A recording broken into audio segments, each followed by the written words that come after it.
بنی اسرائیل جب خدا کی نافرمانی میں حد سے زیادہ بڑھ گئے تو خدا نے ان پر ایک ظالم بادشاہ بخت نصر کو مسلط کر دیا، جس نے بنی اسرائیل کو قتل کیا، گرفتار کیا اور تباہ کیا، اور بیت المقدس کو برباد و ویران کر ڈالا۔ حضرت عزیر علیہ السلام ایک دن شہر میں تشریف لائے تو آپ نے شہر کی ویرانی و بربادی کو دیکھا۔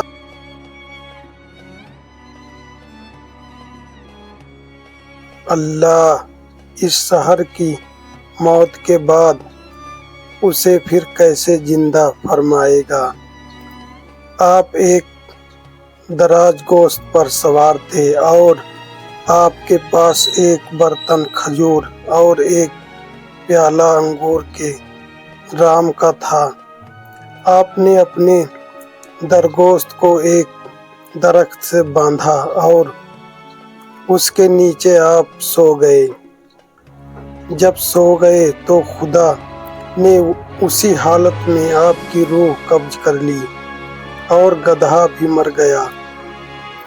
اس واقعے کے 70 سال بعد اللہ تعالیٰ نے شاہان فارس میں سے ایک بادشاہ کو مسلط کیا اور وہ اپنی فوج لے کر بیت المقدس پہنچا اور اس کو پہلے سے بھی بہتر طریقے پر آباد کیا، اور بنی اسرائیل میں سے لوگ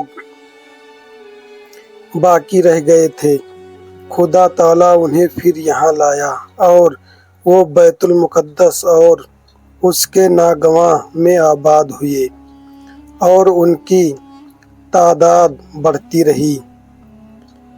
اس زمانہ میں اللہ تعالیٰ نے حضرت عزیر علیہ السلام کو دنیا کی آنکھوں سے پوشیدہ رکھا اور کوئی آپ کو دیکھ نہ سکا۔ جب آپ کی وفات کو 100 سال گزر گئے تو اللہ تعالیٰ نے دوبارہ آپ کو زندہ کیا۔ پہلے آنکھوں میں جان آئی، ابھی تمام جسم مردہ تھا۔ وہ آپ کے دیکھتے دیکھتے زندہ کیے گئے۔ جس وقت آپ سوئے تھے وہ صبح کا وقت تھا، اور 100 سال کے بعد جب آپ دوبارہ زندہ کیے گئے تو یہ شام کا وقت تھا۔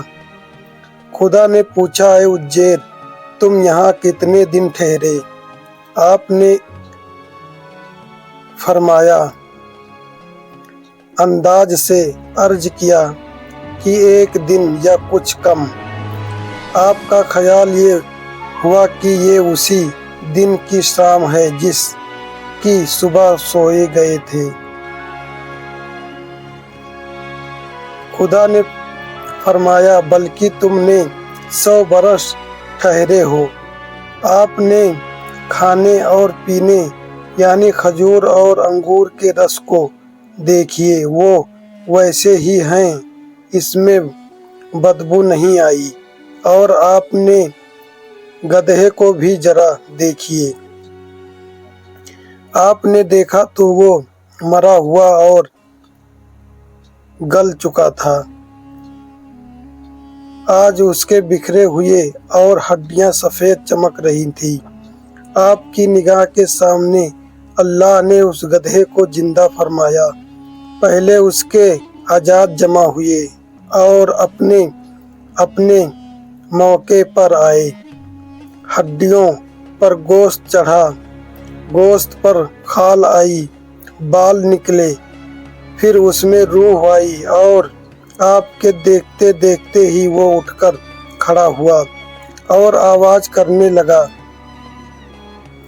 آپ نے اللہ کی قدرت کا مصداق کیا اور فرمایا، میں جانتا ہوں کہ اللہ تعالیٰ ہر شے پر قادر ہے۔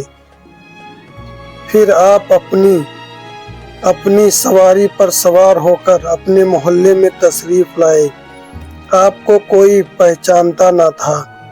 اندازے سے آپ اپنے مکان پر پہنچے عمر آپ کی وہی 40 سال کی تھی۔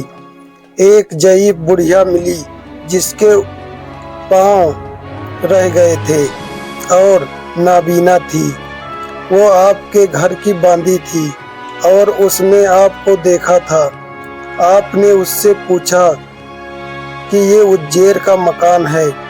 اس نے کہا ہاں، مگر اجیر کو گم ہوئے 100 برس گزر گئے۔ یہ کہہ کر خوب روئی۔ آپ نے فرمایا اللہ تعالیٰ نے مجھے 100 برس مردہ رکھا پھر زندہ کیا۔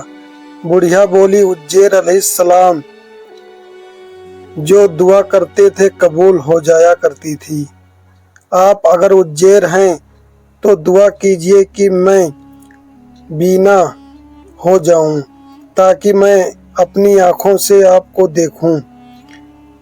آپ نے دعا کی تو وہ بینا ہو گئی۔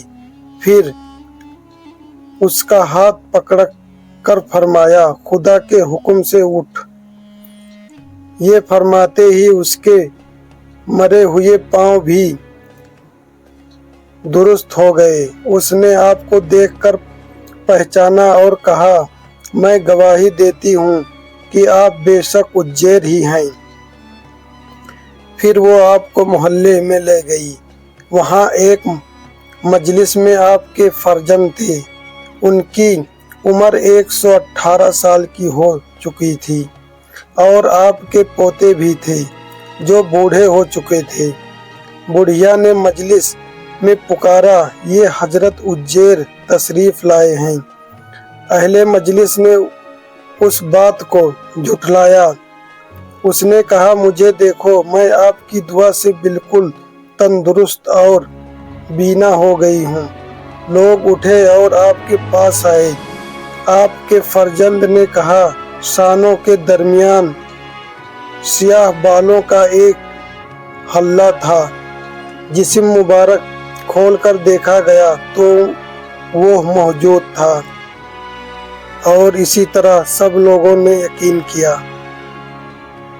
خدا کی نافرمانی کا ایک نتیجہ یہ بھی ہے کہ ظالم حکیم مسلط کر دیے جاتے ہیں اور ملک برباد و ویران ہو جاتے ہیں، اور اللہ تعالیٰ بڑی قدرت کا مالک ہے۔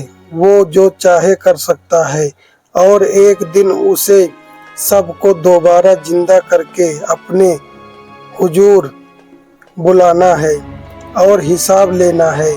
اور یہ بھی معلوم ہوا کہ نبی کا جسم موت کے بعد بھی صحیح سلامت رہتا ہے۔